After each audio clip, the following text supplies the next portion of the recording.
Hey guys, what up? It's Georgie here on a Thursday morning. Thanks for all the likes and comments on my video yesterday about the business. I hope you all liked it. I had a question from Sabir Afridi, who wants to know, how does he start his own business, or what do you actually do to get it rolling and going? Okay, depending on your idea for business, it could be very different, but I'm just going to give you like some basic overview kind of steps to take if you want to get the ball rolling in your business. So the first one you want to do is choose what industry you want to do. If you don't know what you want to do, you need to figure that out.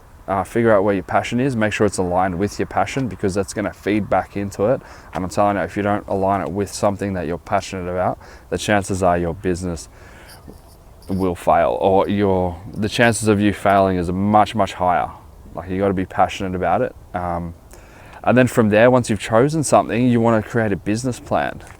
So in that business plan, you're going to do a 3 to 5 year strategy of where you want to see your business in 3 to 5 years, and you can choose, I want it to be 5 or 3 years, whatever.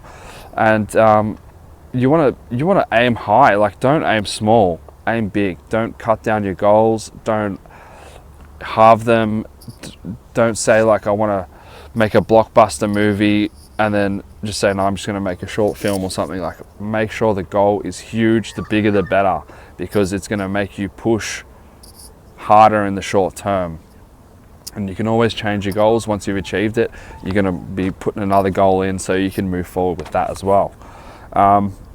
In that business plan, you want to have the steps you need to take to get to that end goal. So you're gonna break down like what you need to do to get there. So for example, if I want to start selling ballpoint pens, and I want to sell $1 million worth of ballpoint pens every year for the next 5 years, it's probably not going to happen in the first year, but like, say by my last year I want to be selling $1 million. You got to figure out exactly like which company is going to need pens, which marketing strategy is going to use, why should they buy your pen over another pen, and all this stuff. Figure that out, write it down, and do some research. That brings me on to another thing, which is a market analysis. You want to be analyzing the market that is around you before you pop in and start your business, because there are so many people out there doing it. And if you pop in and say, make a party shop, and there's like a party shop next door, or there's like someone who's just absolutely dominating in your area, it's going to be a lot harder for you to succeed and make a profitable business. I'm not saying don't do it. I'm not saying it's not possible, but you just need to do some market analysis and see what everyone around you is doing within that industry, and kind of just gauge how much work you're going to have to do. Where a lot of businesses succeed is when there's like a niche, or they create their own niche, and there's no competitors, so they're just killing it. You find a new product or a new service that is just making lives so much easier for people, or they're getting so much value out of it that it's just killing it. So yeah, that's one thing you want to do: market analysis. Look around the industry that you're thinking about working in, and see who's around, see what they're doing. Yeah. So you want to think about marketing strategies. So once you've launched your product or service, you've got to be trying to consider how are you actually going to pick up customers? How are you going to sell products? Are you going to reach them online? Are you going to make phone calls? Are you going to put an ad in the paper? Are you going to network with your friends? Are you going to do seminars? I don't know. You got to figure it out. Figure out whatever your product is, it's going to change based on whatever that is. So another important thing is funding. Who's going to pay for all of this? Again, depends on what you're doing. If you're going to be making like stone bench tops or something, you might have to outlay a lot of money into like machinery and stuff. But if you're going to do something like make birthday invitations and sell them online, then the startup cost might be small. So yeah, something you got to take in consideration, your industry, how much money you actually have, and I'm telling you guys, it's going to be a little bit more money than you think, because there's all these hidden other little costs that you might that always pop up.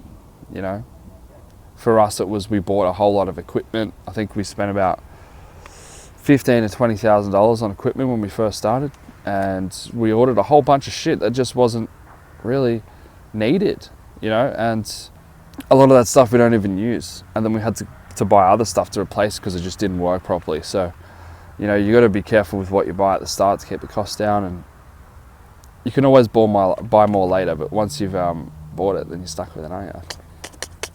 Another thing you need to consider is the location for your business. Like, where are you going to work from? Where is the central hub business base? Are you going to create an office at home in your garage, or do you have a spare room you can put an office in and start working from there?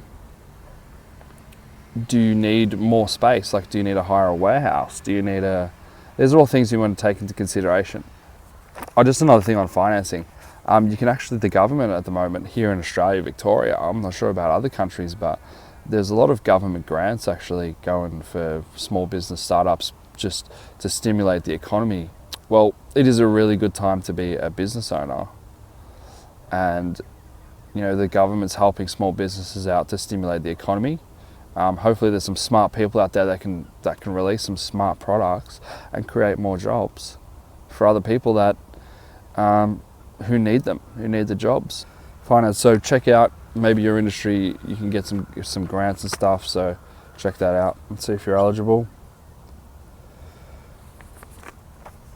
Another thing you need to do is figure out the legal structure of your business. So are you going to do it with a partner, or are you going to be a sole trader, or are you going to be a company?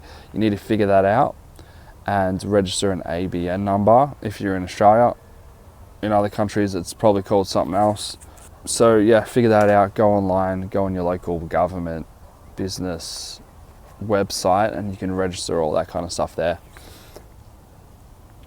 You need to register for taxes. So if you're going to be making over 75k in Australia, you need to be registered for GST. And depending on what country you're from, that will change. So you just all these information should be on like your government website. Check it all out on there. Another thing you want to take into consideration is licenses and permits.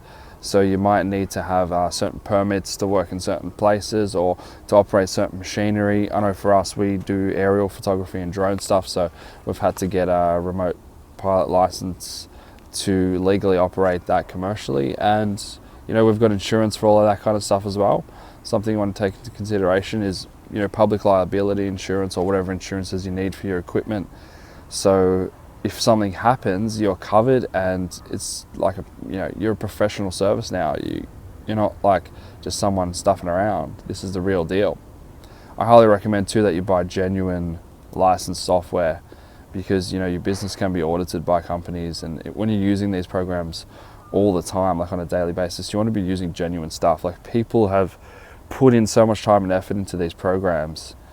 Like for us, for example, like Photoshop and stuff like that. You want to be using genuine stuff because you make money from it.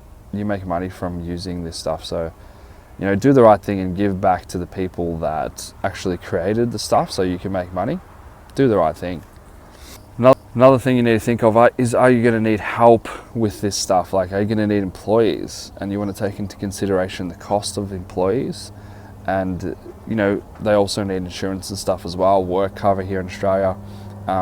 So these are all things that you need to take into consideration and factor into the costings and finances. Having an employee can be expensive, but it can also be a massive investment to your company as well. Initially, you may not have enough money to have an employee, but eventually you'll get there if you're working hard enough.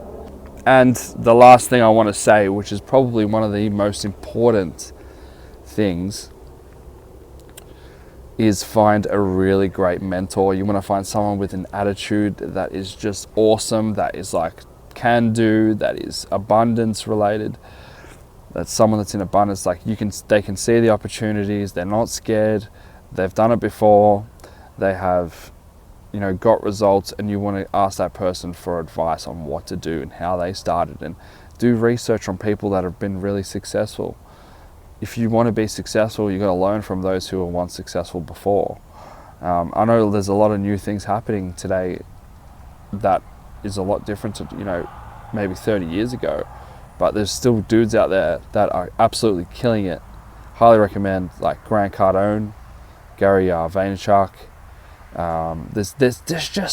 There's heaps of people online that you can watch, and you know, I always struggled to find a mentor for my business, and all I do now is go online and watch people, and it's really, really inspiring, because you know, if you're not hanging around with these people who are absolutely killing it in life, there's a very slim chance that you're going to kill it too, because whether we like it or not, we all copy each other. We all copy each other's traits. You know, you go down anywhere, you walk around and you see people and they're just like dressed the same, and they talk the same, and they start laughing the same. Like you hang around with the same person for a while, you start actually pick up their like traits. You say what they say. You know, you're getting the same haircuts as other people. You're getting piercings in the same places. Everyone is just copying each other. So if you want to be good,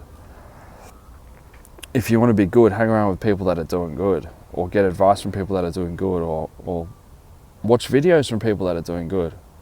And guys, another thing that I wanted to say yesterday is too, like, if you have a special skill or know how to do something, then I highly recommend that you actually pull out your video camera, film it, and post it up online, because the amount of people that can benefit from that is huge. Like, instead of it taking someone a year to learn how to do something slowly, you might be able to show them a trick because you're a pro at it in a couple of seconds, and bang, they can do it. Like, the power of video is amazing. That's why I'm doing this today, because if I help one person from this video, I'll be happy. I'll be feeling good. So, sun's going to be bright. Thanks for listening in.